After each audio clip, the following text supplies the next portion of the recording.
So for the Chinese, a martial arts expert must be able to acquire an inner psychological strength. At the time of Wang Song'e, it was considered very unusual for a woman to attain this enlightened state. It's a key reason why she was so respected. If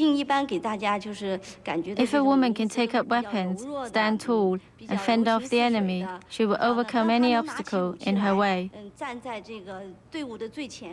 A woman of action with the resilience of steel, who is bold enough to triumph in adversity, is rare, and that is something most men fail to achieve.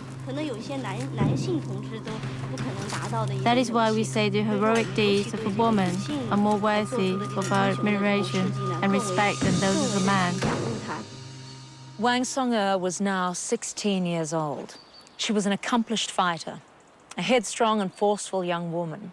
Yet she still had to earn her living as a street performer. And in 18th century China, a woman on the streets was considered the lowest of the low. Now she had an experience which would change her life forever.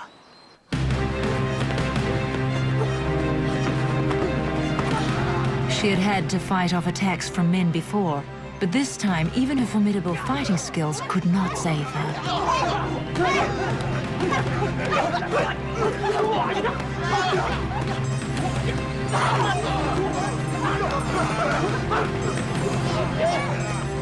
Her rescuer was Qi Lin, an important official in the city government of Zhanyang.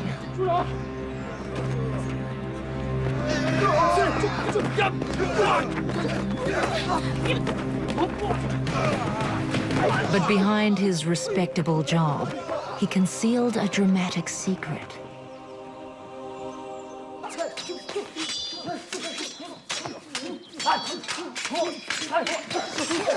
Qi Lin was the local leader of an underground group of anti-imperial plotters, the White Lotus Society. This was a clandestine association committed to ridding China of the emperor. Qi Lin had charm, good looks, and a sense of destiny, an eternally irresistible combination. Wang Song'e fell in love and joined Qi Lin and his cause. She now had a man and a mission. Together, in secret, they planned a rebellion. The brutality and corruption of the emperor's forces was growing daily.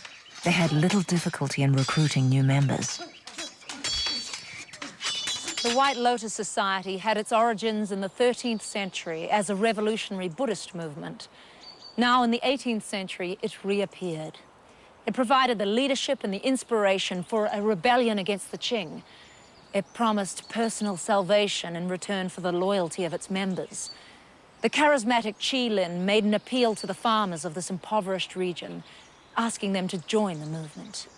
The first 100 years of the Qing dynasty were good for China and its people. But by the middle of the reign of Emperor Qianlong, decline had set in. It became a time of darkness. Officials became staggeringly corrupt. The poor people lost everything and unemployment rose to alarming levels.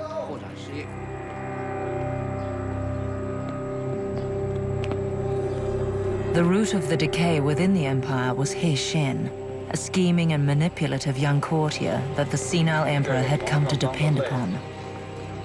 He had been given influential official posts, including Grand Counselor and Controller of the military, and he quickly made the most of his powerful position.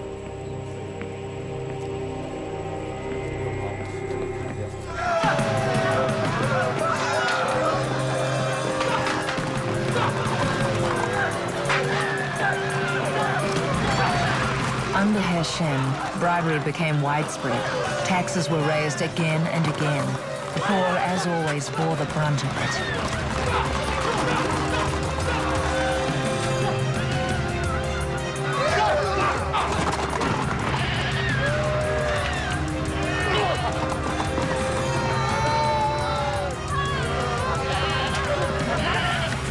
Those unable to pay the tithes and taxes were stripped of all they had by rampaging soldiers.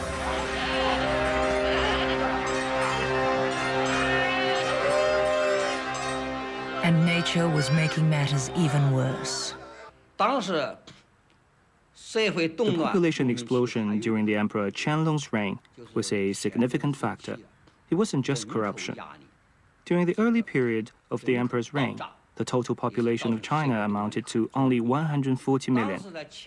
However, at the time of the White Lotus Society and Wang Song'er, the population had grown to at least 300 million, possibly as many as 400 million. This explosive expansion was not, of course, matched by an increase in the available land.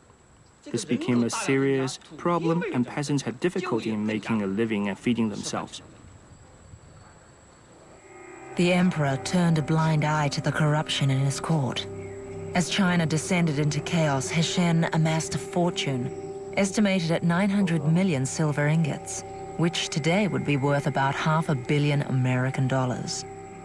By the 1790s, he had stolen 3 years' national income from the treasury.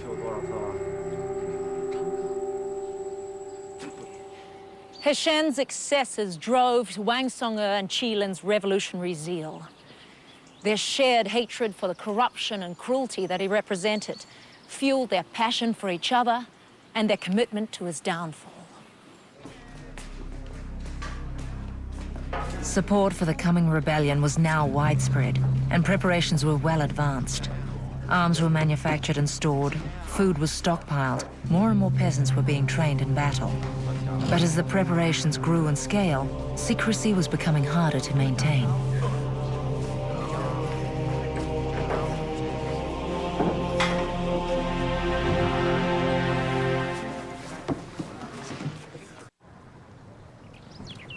By 1793, the Qing dynasty had been in power for more than 200 years.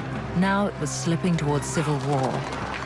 Powerful feudal lords jockeyed for power, and peasants were press-ganged into private armies. Many women were left to eke out a subsistence from the land on their own.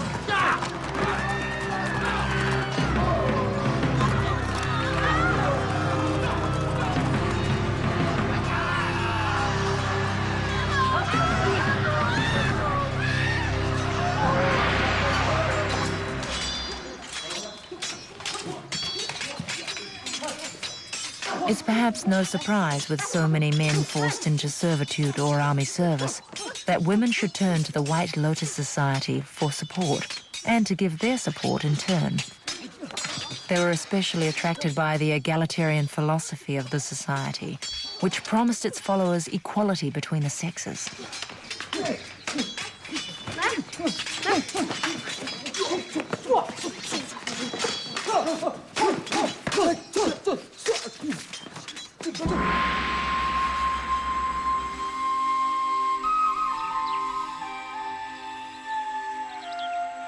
It was in this period of turmoil that Wang Song'er and Qilin married.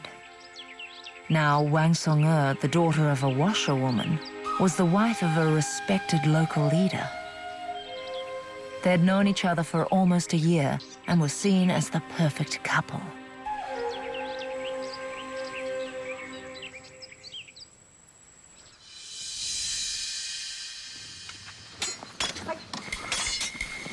Qilin's followers had given him the respectful title of Elder Master. As a sign of the esteem in which they held Wang Song'er, they gave her the title of Second Master. They had prepared together for 2 years. Now Wang Song'er was ready to follow her husband into battle. But fate had decreed that she would never fight alongside him.